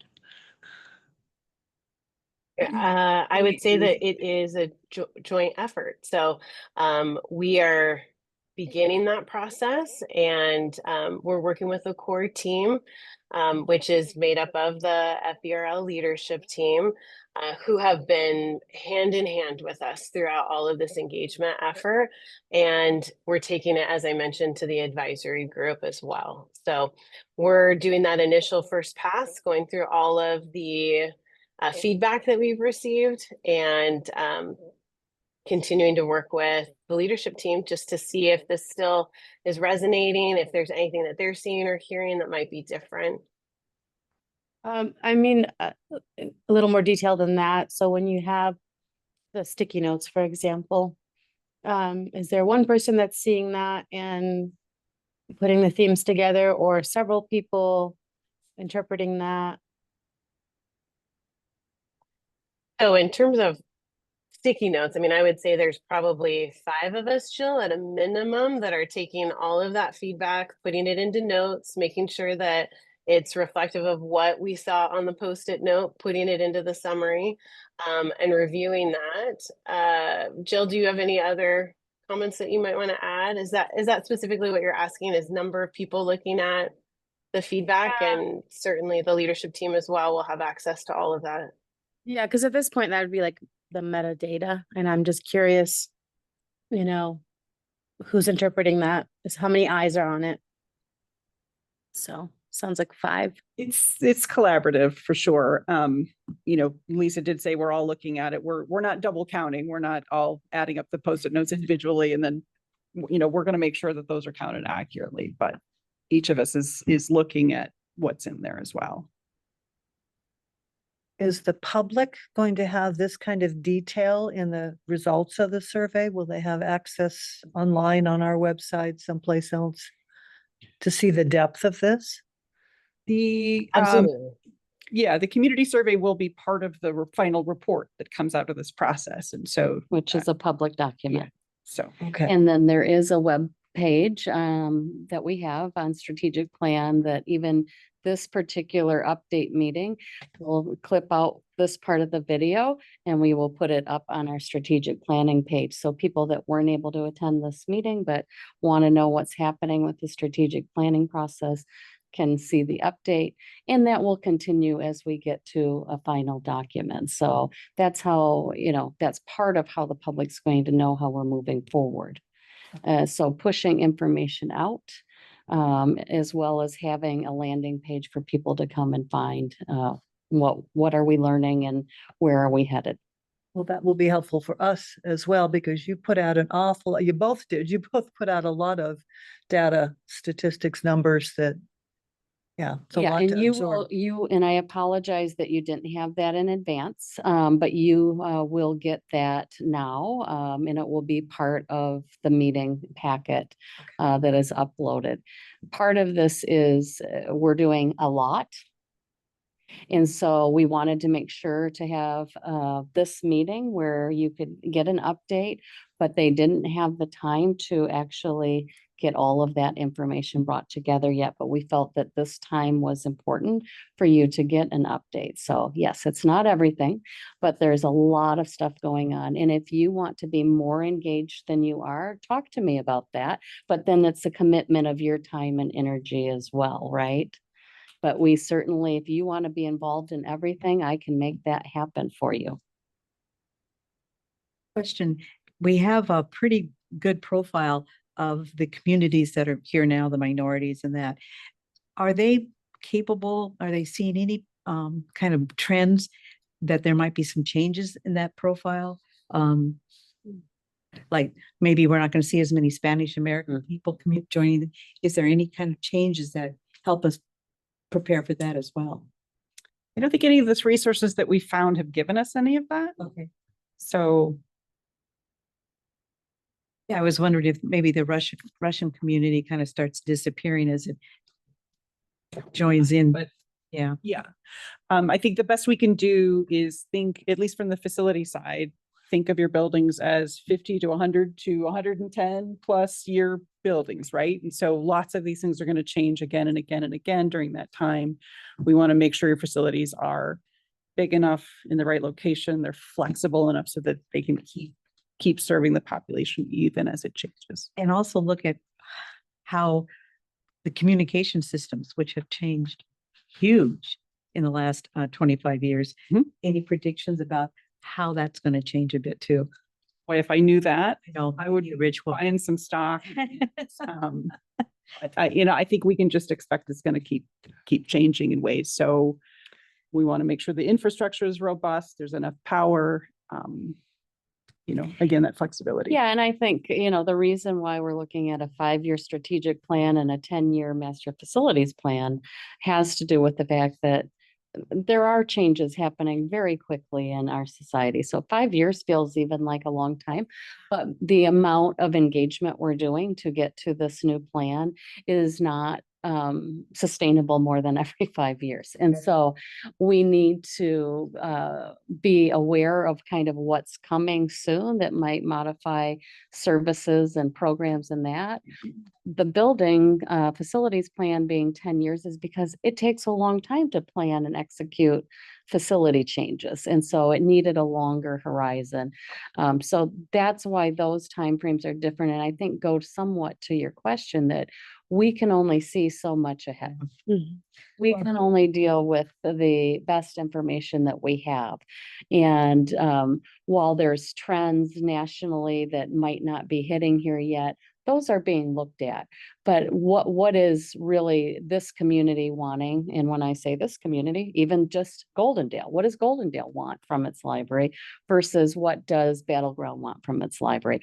Those are very different things. And so we will be challenged as an organization to serve all, because that's what we're here to do. And going back to that equity and accessibility of services, how do we do that across such a large district? That continues to be the challenge that we will face, no matter the resources.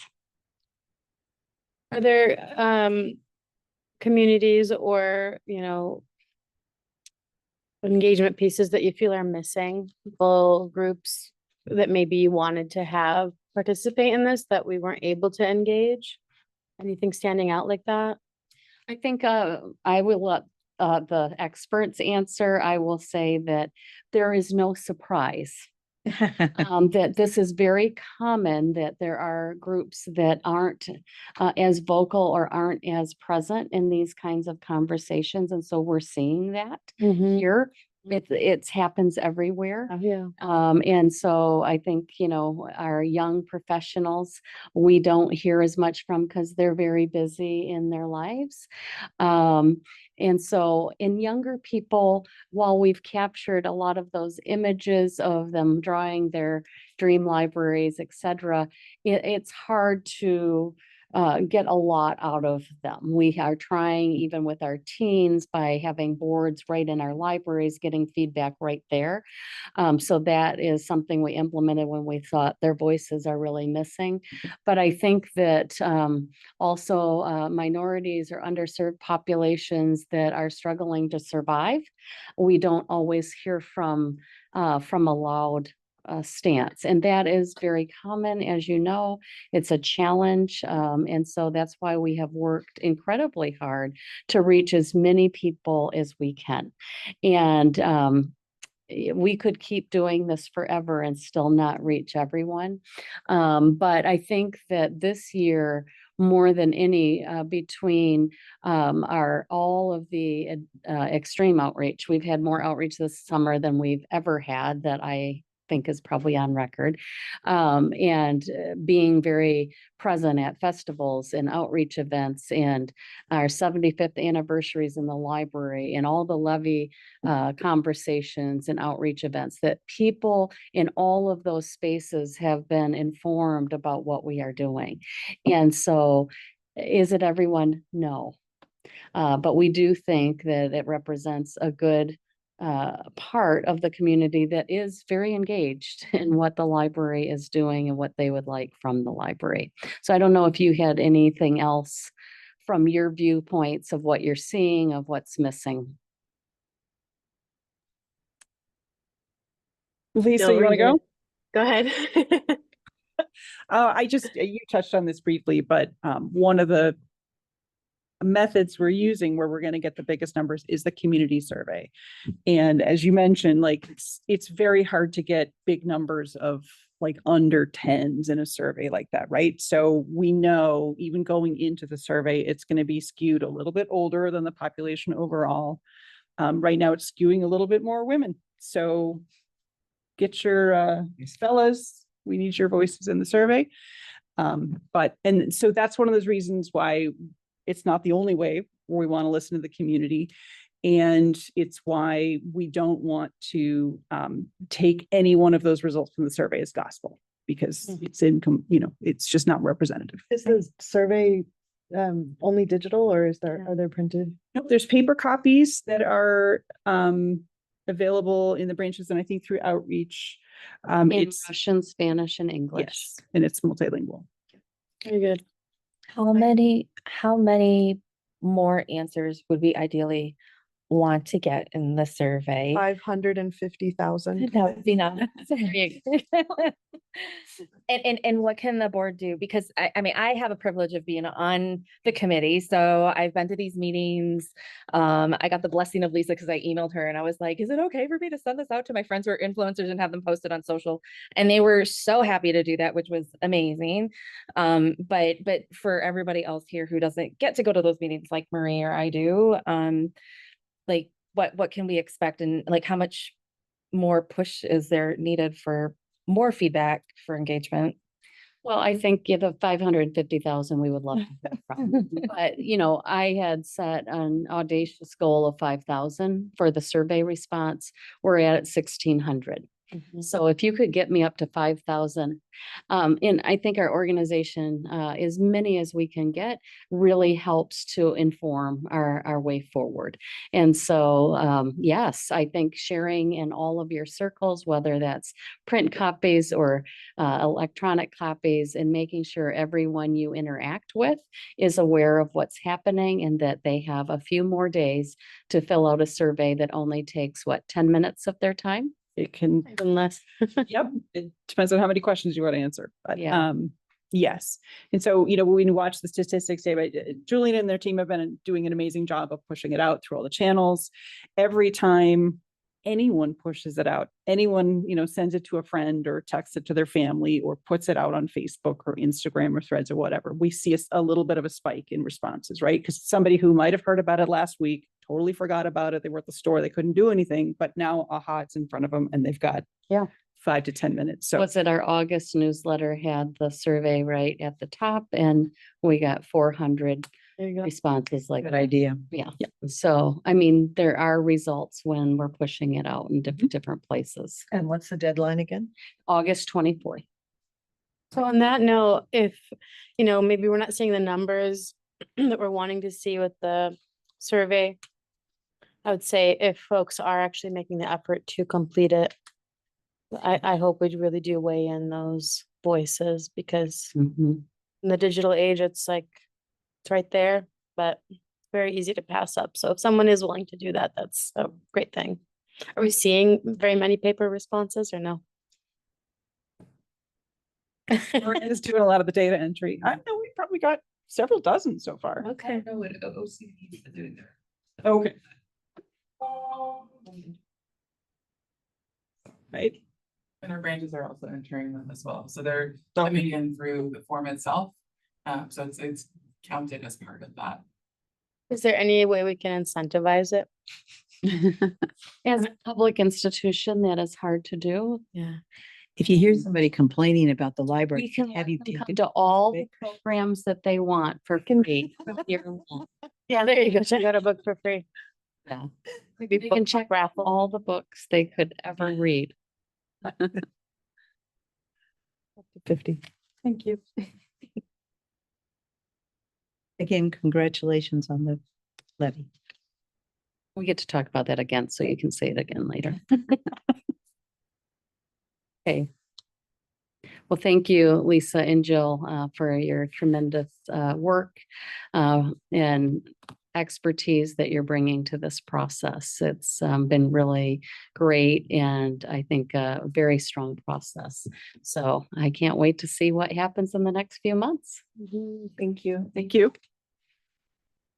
Thank you for the opportunity to participate virtually. Really appreciate it. And if there's any other questions that I can answer, I'm happy to do that at any time in the future too. So appreciate being part of this. Thank you. Next, we'll move on to the business portion of our meeting, beginning with Facilities and Finance Committee. Resolution 2025-9 surplus 2006 Toyota Sienna van. So part, and we're on page now 57 of your packet. We currently have 23 vehicles in our fleet. And one of the things we are assessing is the age of our vehicles and what replacement needs there are. This particular van is one that has more repairs needed than its value. And so we are suggesting that you approve surplusing the van. Anything that's valued over $1,000, the board must approve to surplus. If you approve it, the van will be prepared and will be taken to auction, and any dollars that are raised will come back to our budget. This van will not need to be replaced. And so that is because we had this assigned to a branch that it was assigned actually to the Woodland branch that oversaw Woodland and Yale. And recently, with the opening of the new Woodland Library, we have regrouped our management of branches, and it's the Battleground manager that has Battleground, Yale, and Yakult now, and has a van for use from that location. So this location no longer needs a vehicle. Any outreach they do can be reimbursed through mileage reimbursement, which is cheaper, or it takes a long time to actually buy a van. When you surplus and get money back, do you have a fund that's set aside for equipment purchase that refills, or is it just generally in the budget? We do have some reserves funds set aside for vehicle replacement. That money won't go into that fund, however, it will go into our revenue. Is Katrina still on? She's drinking a glass of wine now. I am on. I was Okay. muted. Do you want to answer that question? I Where thought would you were the money doing a go? great job, but I can, yeah, so the money, there is a line item in our revenues, and so we budget knowing that we will be surplusing things throughout the year. We put those monies there.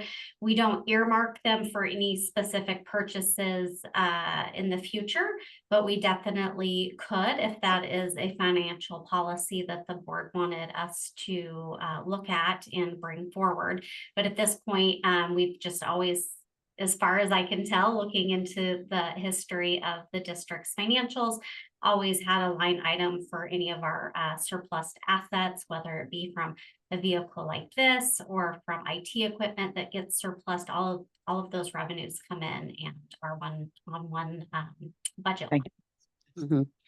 So with that, I would ask the board to approve resolution 2025-09 to authorize the surplus of the 2006 Toyota Sienna van. So moved. Second. Is there any further discussion?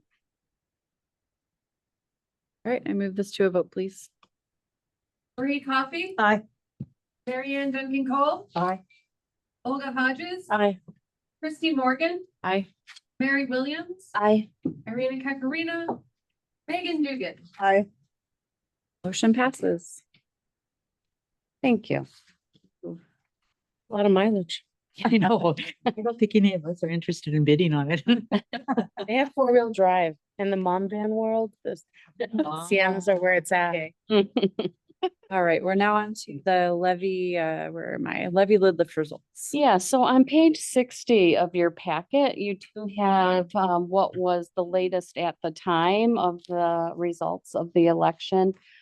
Quick Attack and Skamania counties have updated their numbers, so we do believe that tomorrow is when the numbers will be certified, so they won't keep changing. If you've been watching, they change every few days. We at this point are at 54,434 total yeses, at 54.2% passing, and 45,995 noes, or 45.8%. 100,428 people voted. About 27% of the eligible voters voted in the election. It was a very low turnout. Obviously, passing in Clark, Skamania, and Klickitat is great. Cowlitz did not pass it by a large margin, but they have a very small number of voters in that district. So we are pleased, and I want to read something into the record. So tonight, I'm very proud and excited to share that the levy has passed. This is more than a vote. It's a powerful statement from our communities. Libraries matter. Access matters. Stories, learning, connection, they matter. And the people of Southwest Washington just said yes to all of it. On behalf of the Fort Vancouver Regional Libraries, thank you to every voter who showed up, to our staff, to our partners, and every patron who asked a question, shared a story, or stood up for libraries, for what libraries make possible. Thank you. I want to take a moment to specifically thank our friends of the library groups across the district and the Library Foundation and foundation staff who worked tirelessly to advocate and campaign for this result. We could not have done it without them. So thank you to all of you. It is always great to have the best friends possible around you. I'm also pleased to partner with Jenny Wilkerson, the new executive director of the Library Foundation. She has been a rock star through all of this. She started and was told, hey, we're going to be on the ballot in August, and she ran with it from there. I'm very proud of the FVRL library staff, the steadiness they showed, the trust they've built, and the care that they've brought to every interaction across this district, in the libraries, and at hundreds of outreach events this year. Thank you, staff. The outcome means FVRL libraries will continue to sustain our services and grow with our communities. And we can plan for the future with purpose, and we will continue to build together. Because libraries have always been about more than the buildings and rows of books. They're spaces of welcome, tools of resilience, and engines of possibility. In times of uncertainty, they've been steady. In moments of change, they've adapted. That's the story we're part of. And now, thanks to this vote, the story continues with renewed purpose. Now we have the stability to act and the responsibility to deliver on our promise to provide access to knowledge, learning, and opportunity for all. And we won't do it alone. Our next chapter will be rooted in collaboration with staff, with partners, and with the public. More than 500,000 people rely on FVRL libraries, and each one has a role to play in shaping what comes next. In the months ahead, as we just discussed, the commitment will come to life. Our new strategic plan, grounded in thousands of community voices, will be released later this year. It will guide how we grow, how we invest, and how we build with the people of Klickitat, Skamania, and Clark counties, and the city of Woodland and Cowlitz County. From large cities to rural communities, this plan reflects the reach of our service. The vote gives us a mandate and an obligation. We won't take it lightly, and we won't take it for granted. Thank you for believing in libraries. Thank you for believing in each other. And thank you for helping shape a stronger, more connected and literate future for Southwest Washington that includes access for all. We are thrilled that we can move forward with everyone. So with that, also on page 61 of your packet is just a reminder of all the things that you voted on back in April of what we will do. And while, you know, this past, what's that? You were hopeful. We were very hopeful, and this is what will move forward in the coming weeks, months, and years.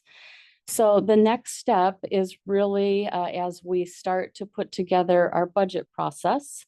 One of the pieces of that is you have a levy hearing in the fall where you will approve a levy rate of 50 cents per $1,000 of taxable assessed value because the voters approved that. And that then leads to our budget hearing where it will shape how many of the things we've talked about will begin to become reality in January of next year and thereafter. Not everything will happen on January 1st. That's part of this fall's planning process, is to really dig into the when, what, where, how, and why all of this will happen. And I just think that it's important for us to just keep in mind that there's many moving parts now of how that happens. For example, the bookmobile for Clark County, that has to be spec'd out. We'll have to go likely out to bid for that. It will then get awarded. It will have to be built. You don't just go to the car sales lot and buy the bookmobile. It's all customized, etc. So it will take a little time, but that will move forward.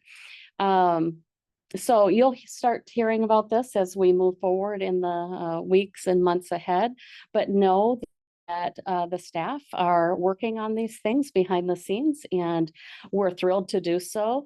This is the good work. We are glad to have the last chapter complete and moving into the next chapter. So how does it actually work? The levy lid lift was approved. What that means is that when you adopt the levy rate for 2026, that will go on the tax bills, and that's what taxpayers will begin to pay on their April taxes. So between now and April, we're still collecting at this year's rate. And the money in October will be paid for this year, and we have to live off that until April. So what that means is that our expenses will be continuing to go up starting in January, but it's not until April that the new money kicks in. So that means we will be pulling out of our reserves to do what we have promised to do. So all that will become crystal clear, if it's not already, when we start going through the budgeting process. Any questions about that, or? No, that makes sense. Okay. And then everything that's here there are still pieces of that and almost everything that you will still have to vote on. So when we expand the hours, I will be bringing those to you.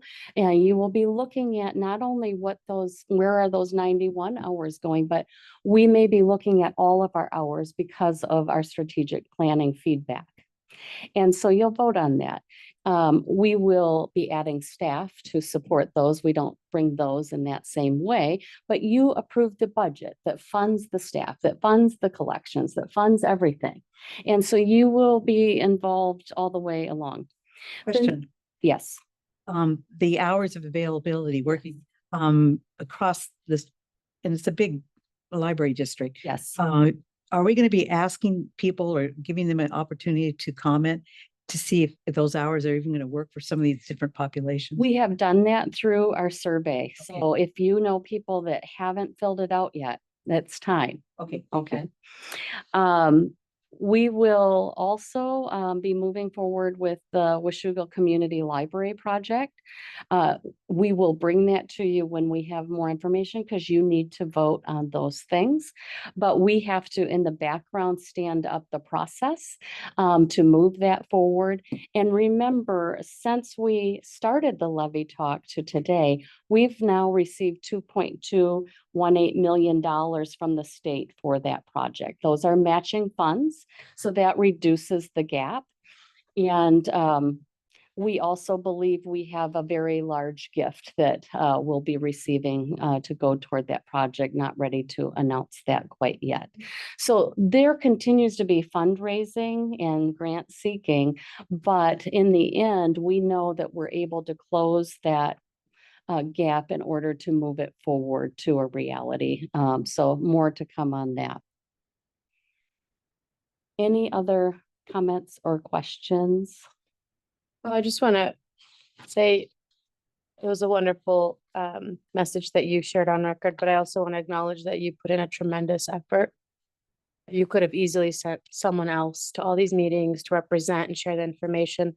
I watched your meeting when we first started talking about this, and then towards the end, you brought the same level of energy, humor, information, pep to all of it. So, I've even gotten text, good job, hiring Jen. Yeah.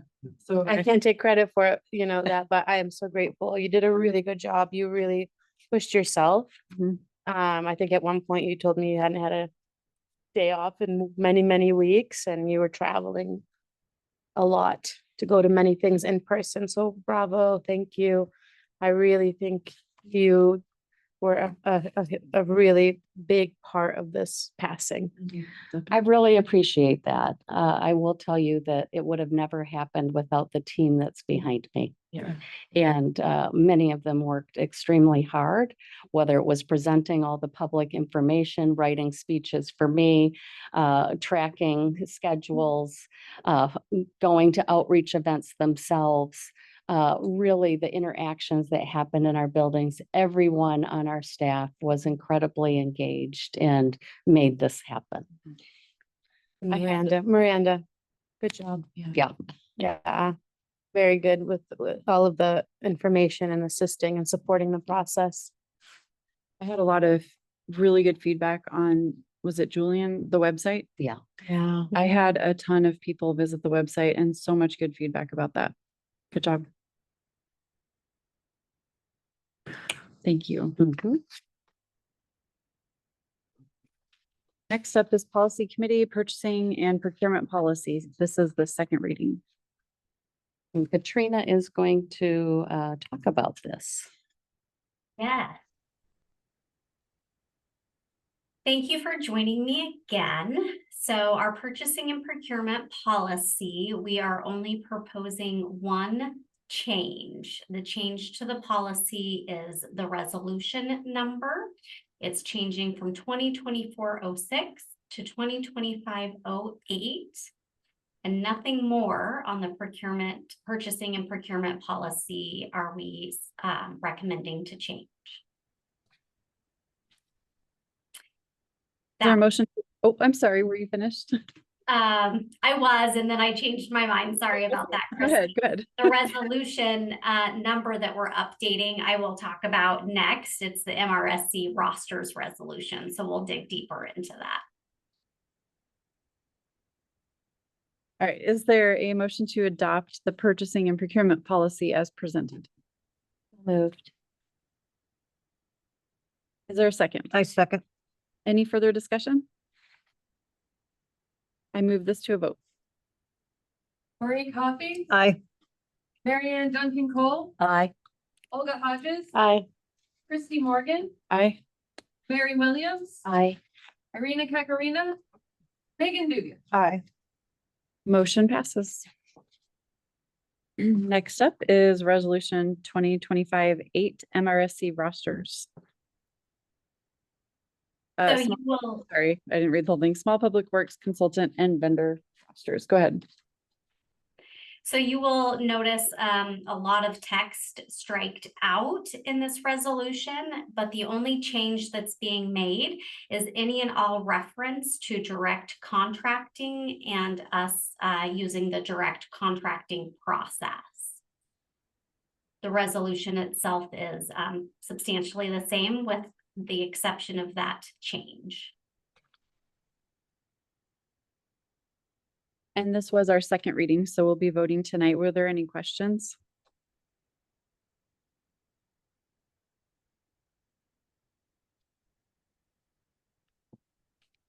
Is there a motion to adopt resolution 2025-8 MRSC rosters as presented? So moved. Is there a second? I second. Any further discussion? Move this to a vote, please. Marie Coffey, Aye. Mary Ann Duncan Cole, Aye. Olga Hodges, Aye. Christy Morgan, Aye. Mary Williams, Aye. Irina Kakarina, Megan Dugan. Aye. Motion passes. And this is the first reading for rules of conduct policy. Yeah, so on page 76 of your packet through page 78, that is the current policy as stated.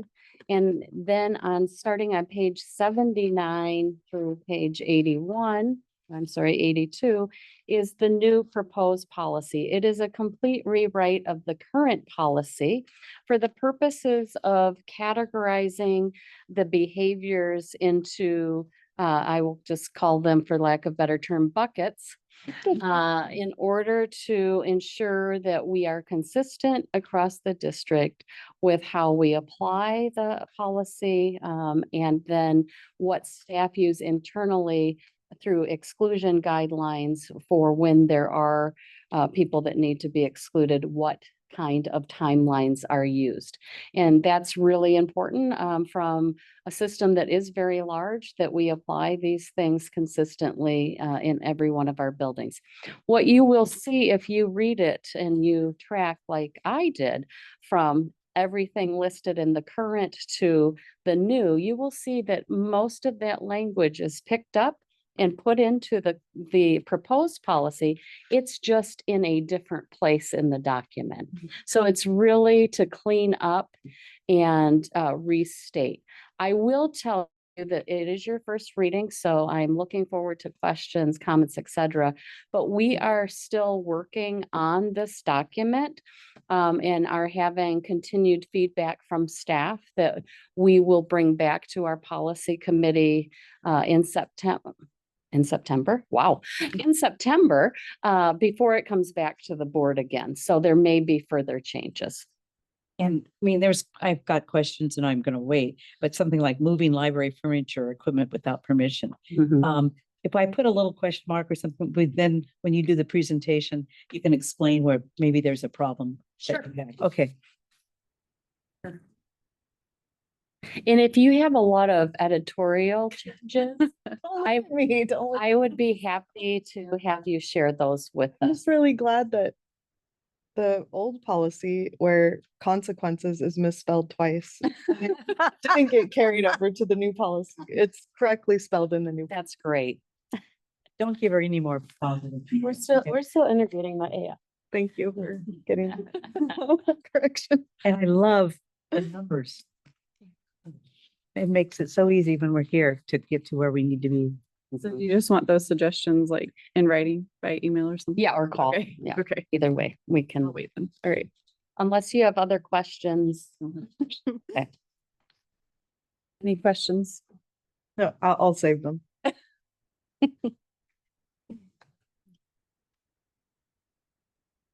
Next up is board comments. Are there any comments tonight?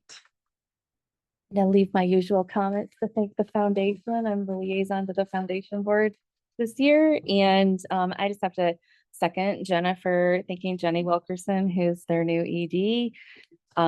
They put together an election watching thank you event for all the volunteers who came, and it was really great to I was getting text messages from people while they were there. They were like just waiting on pins and needles to hear about election results, but it was really great to see them engage the community, and they did so much work. And then just seconding that the authors and illustrators dinner is coming. I will be going. I'm going to sponsor a table. I'm going to encourage the rest of the board to join me at said dinner. It's a lot of fun. I'll be there. Oh, yay. We'll see you there. And then also just as part of the next advisory committee, we had that wonderful update from our wonderful consultants just to help spread the word on getting that survey out. I don't know if we can hit 5,000 people. Yeah. I'm gonna work on it. Have a goal. They smoking weed down on the other side of the We street. promise them bacon and books. They'll You guys could do that. And then also thank you for to Goldendale for hosting us. I missed being here in person last year, so it's nice to be here in person. I have a note on my materials and a term, a library cadet. What is that?